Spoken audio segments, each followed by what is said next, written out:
Presiding Officer, and my thanks to John Swinney for the name check in his opening remarks, and indeed to the warm words from members around the chamber.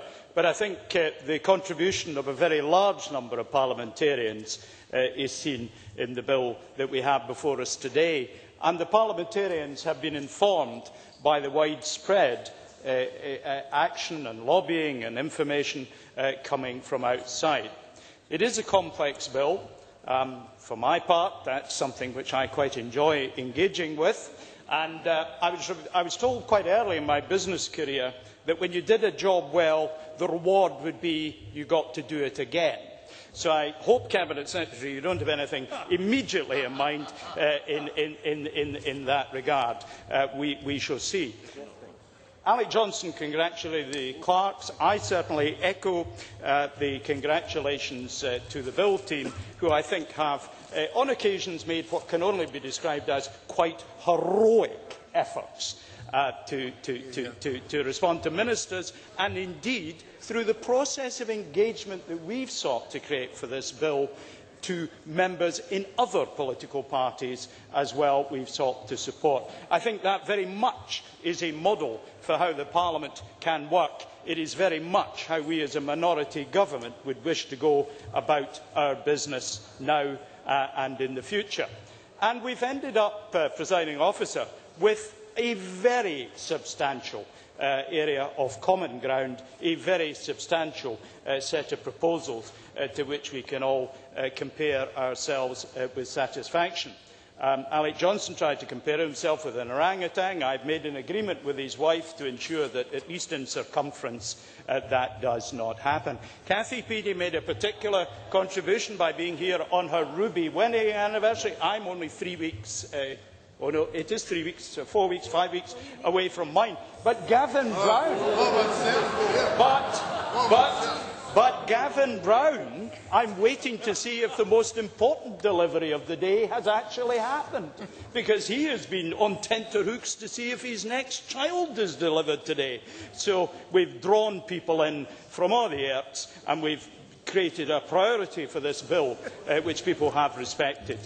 Patrick Harvey raised some issues and related to evolved versus reserve. I actually believe on this in particular there is common purpose between the UK administration and ourselves, not least because we have to be part of the UK's efforts.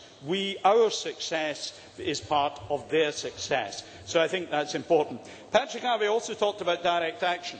May I counsel very severely that we have to behave in a responsible way that takes the people of Scotland forward with us, make sure that we turn this piece of legislation... Order. There's an awful lot of background noise. I would prefer less of it, Minister. ...turns this legislation into real action on the ground. Patricia Ferguson referred to allied vehicles in her constituency. I was delighted to drive one of these vehicles in the last week. It's interesting that batteries is probably the technology that is not yet up to the mark and will be a lot of work on. We in Scotland have the biotech industries and some electrical engineers which are probably going to help. She talked about Malawi. That brings home the whole issue of social justice that is at the heart of what we are trying to do. Today has very largely been actually an inward-looking day. We must now look outward to Scotland's committee, to countries around the world, and of course to the UN conference that there will be in Copenhagen in December. Most of all, we must look out to the poor and disadvantaged in Africa and India and China and Brazil and in countries all round the world. This is not an economic bill, although it will have economic effects. This is not dusty legislation to end up on hundreds of lawyers' shelves. This is a moral step we take that is important for the world. Ian Marchant, when I had dinner with him a couple of weeks ago at the Business Delivery Group, gave me a copy of Douglas Adams' The Hitchhiker's Guide to the Galaxy. Ford Prefect, who'd come from another world to look at Earth, was working on an entry in The Hitchhiker's Guide to the Galaxy that said the Earth was harmless. He converted that by vigorous research into something that said Earth was mostly harmless.